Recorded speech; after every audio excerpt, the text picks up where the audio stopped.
वाशिम जिल्ह्यात दिवसेंदिवस तापमानात मोठ्या प्रमाणात वाढ होते। जवळपास 44 अंशापर्यंत हे तापमान गेले आहे। त्याच्यामुळे जे नद्या नाल्या आहेत त्या कोरड्या पडल्या, तसेच प्रकल्पामधील पाणीसाठा झपाट्याने कमी होत असल्याचे चित्र आहे। सध्या या परिस्थितीत जर बघितलं तर 77 लघु प्रकल्प आणि मध्यम प्रकल्प आहेत। त्याच्यातले 75 लघु प्रकल्पात 20% पाणीसाठा उपलब्ध आहे। त्याच्यातले 20 प्रकल्प हे पूर्णतः कोरडे पडलेत। मी सध्या हे मंगरुळपीर तालुक्यातील सारशी या प्रकल्पाचा जर विचार केला तर आपण बघू शकतो 2% पाणीसाठा उपलब्ध आहे। याच्या प्रकल्पाच्या भरवशावर आजूबाजूच्या ज्या उन्हाळी पिके घेतली होती ते पूर्णतः आता धोक्यात आली आहे।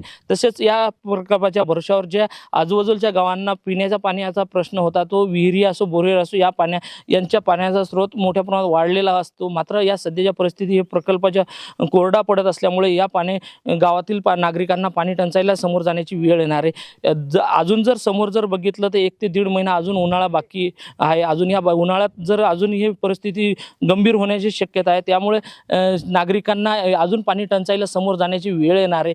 तसेच ज्या शेतकऱ्यांना सिंचनाची भरवशावर उन्हाळी पिके घेतले त्यांचाही पिके आता धोक्यात आले। त्यामुळे पूर्णतः हा पाणी टंचाईचा सामना हा नागरिक व शेतकऱ्यांना करण्याची वेळ येणार आहे। कॅमेरामन सचिन राणेसह विठ्ठल देशमुख, TV9 मराठी, वाशिम।